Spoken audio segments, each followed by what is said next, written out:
When I ordered this Walthers Glacier Gravel Company kit, I didn't even think about the fact at the time that there has to be train tracks running underneath the hoppers here. That means that I have to make some layout changes. But fortunately, I have made a track plan that I think will compensate for this.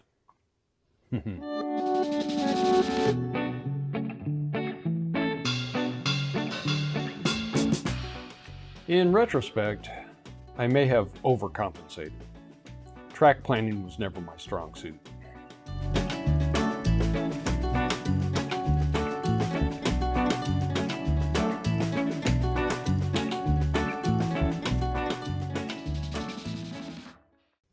Hello, model railroaders, and welcome to part 2 of the Walthers Glacier Gravel Company build. And before I get started on part 2, I would just like to assure you that my 4 little conveyor sections are indeed still in one piece. All right, so we are now moved on to part 2 up here, which is putting together the steel bunkers, I think is what they call this assembly here. And the first step, they're saying, is to glue the hopper into this side along with one of the side pieces. So I've got a front, a side, and a hopper. And now very important here in these directions, I noticed, is that the flanges on these hoppers are not even, okay? This side over here, this side here is bigger, has a bigger flange than the rest. That bigger flange goes towards the middle of this assembly. And then the wall will go up against it, and it has a little ledge for it to sit on down there. So the other thing that I noticed in the directions is both of these go inward, the biggest flange, and they should be touching, which kind of makes me wonder, is that going to reach the wall all the way? Well, we'll find out. So I am going to stick one of these on here, and I think if I put that right in the middle of that middle leg, I think that would be a good thing. All right. So let's try that out. Here we go. Getting out the glue, and let's see if I can get this sort of in the middle.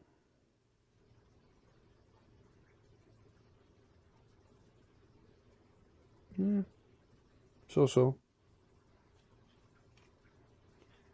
Yeah, that's one thing about thin cement. You got plenty of time to goof around with this.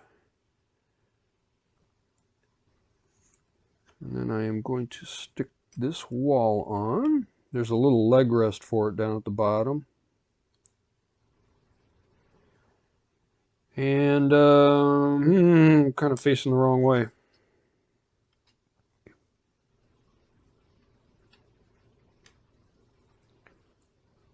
Try sticking that in, and I will get some glue on that. Whoa, look what I did. All right, there we go. I think I pretty much have that in the middle. I think.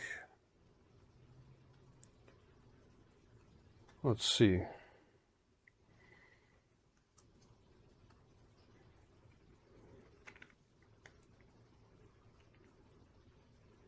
Yeah. Not too shabby. I think maybe that should come out a little.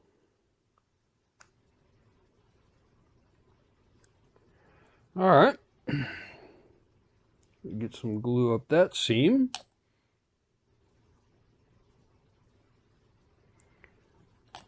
Put a little more at the bottom of that hopper. And let's get the other one in.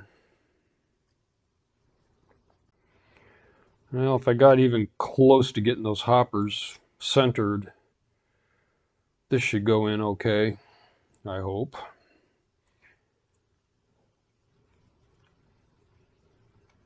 I think it'll work.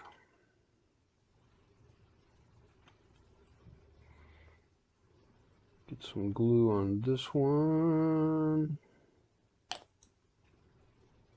Sorry, I know this is probably not showing up on the video very well.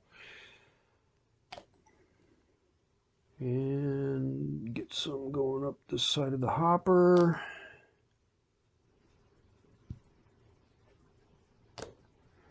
There we go.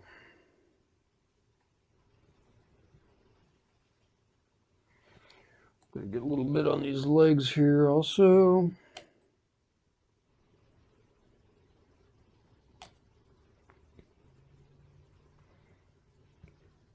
And I think we'll be doing okay.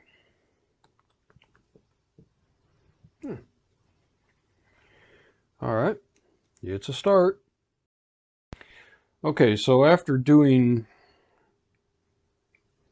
gluing the hoppers to the one side and the sides, I have stuck it together here, and I'm kind of just pressuring it together, and I'm going to get some glue now on the inside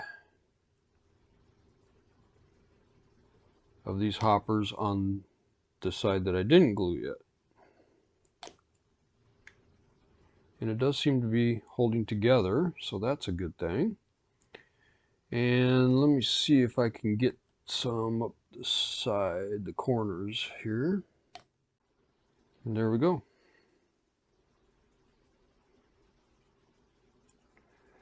Look at that. All right, I'm going to let that set up for a few minutes so that it doesn't cascade into a total failure. And yeah, I just realized I'm kind of out of frame here. Sorry about that. Next step, according to the directions, is to glue the conveyor sides onto this top part. And you know, I neglected to mention the fact that I cut these off the sprue and cleaned up the sides of them, all the parts beforehand. I showed how I did it in the first video, and I didn't want to do it again. So the next thing is to glue the handrail onto this little walkway. And there is a side where you can see the molds, but on this side it looks like a little grate. So that's the side we want to go up on the handrail. This is going to be interesting because I don't have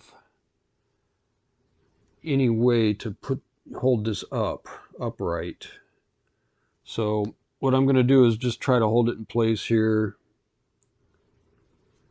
put some of the glue on, which should keep it together basically, and then try to get this thing adjusted side to side because there's end pieces that have to go on this. I'm going to hold that on there. Slobber it completely full of glue.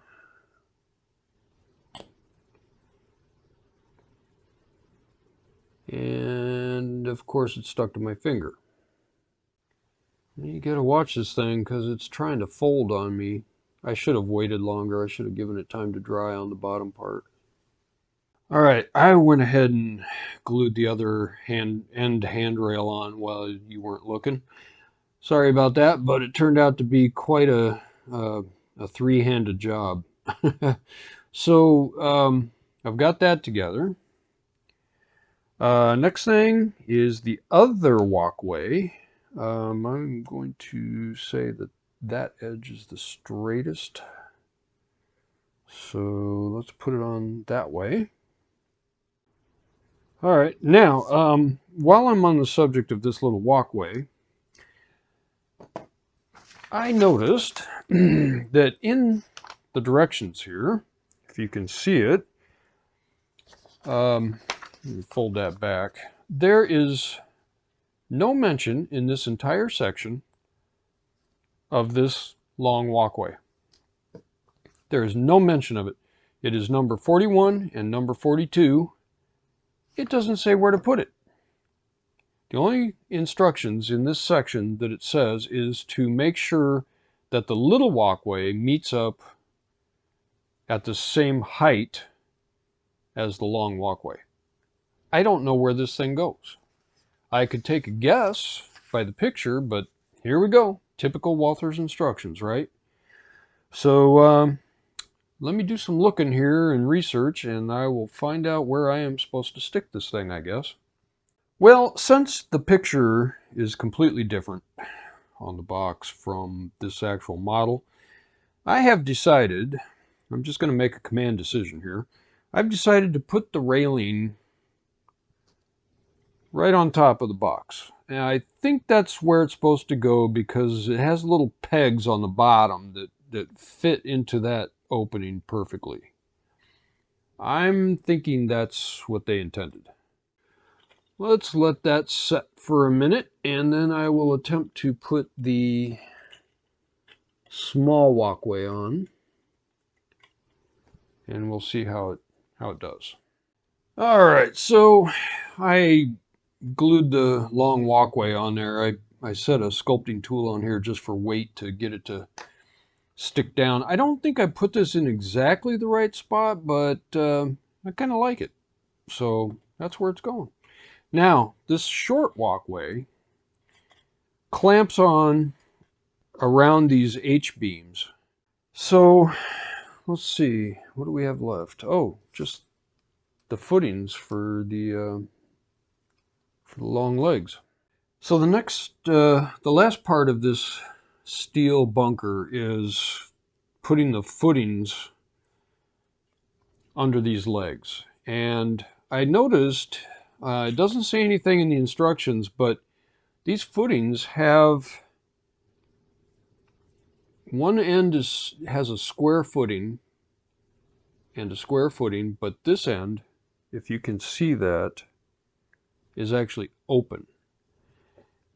Now, according to what I saw in the picture on the box, this one looked like it was sealed up on the outside. So, assuming that this is sitting here and the building is here, I'm going to put the open-ended footings towards the building. Like that. And we'll see if I'm right or wrong later. But it looks to me like it should be flat on this side. So that's how I'm going to do this. And I believe I am going to break with my own tradition here, and I'm going to do this with Model Master liquid cement instead of the thin cement.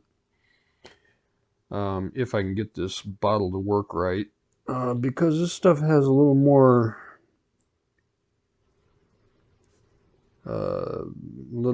viscosity to it. All right, there's the footings. Well, there it is, the little steel bunker. I think it turned out pretty good. I mean, aside from the fact that I didn't get the railings lined up over here. Yeah, that's kind of interesting, but it's looking pretty straight, pretty even. Everything looks pretty good. Got the footings on. So there we go. So now we're going to move on to the next section, which is the concrete bunker part. All right, so I'm going to finally get to use my gluing jig, and I'm very excited about that because I haven't ever used it yet. This is one of the concrete end walls. I'm going to do this upside down since I have a little bit more level surface on the top part. So I'm going to hold that in with a magnet there. Just put into the corner. That one will sit flat. And if I have this set right, I think I've got a corner. Right. And we'll take our glue run it up the seam in the corner. So let's give that a minute and we'll do the other side. All right, I've got the other end of this room or bunker lined up in the gluing jig here, and I will drop some glue on this. And another thing I'm supposed to do is put this dividing wall in the middle. Hopefully you can see that okay. It's got a nice little slot right in the middle for it, so I'm going to drop glue on that as well while I'm waiting for this corner over here. And that will also help with making sure this is squared up for the last wall, I think. This gluing jig did a marvelous job. This thing's a bomb. All right, so for the last part, I think I don't need to do anything fancy here. This one, this wall has a outline for something on the other side of it, so it can only, the ridge for the ceiling is on this side, so that can only go one way, and that's this way. So I'm just going to stick this kind of in the corner. I don't think I need to do anything fancy here, although I guess I could stick a magnet. Whoa, these things stick good. Yeah. All right, I could stick that in there. Well, that's, you know what, that might interfere. No, it'll be all right.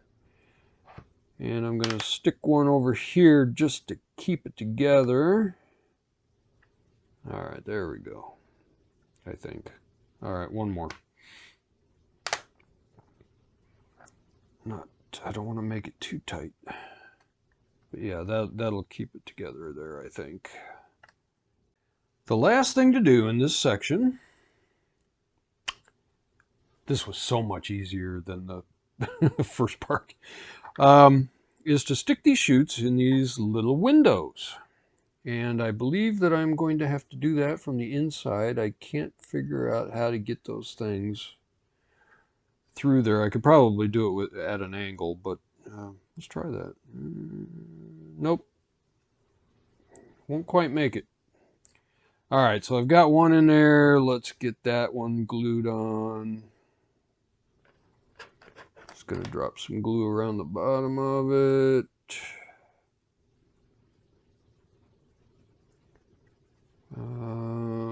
Yeah, a little bit on it in the inside, which you can't see, sorry. That should do it.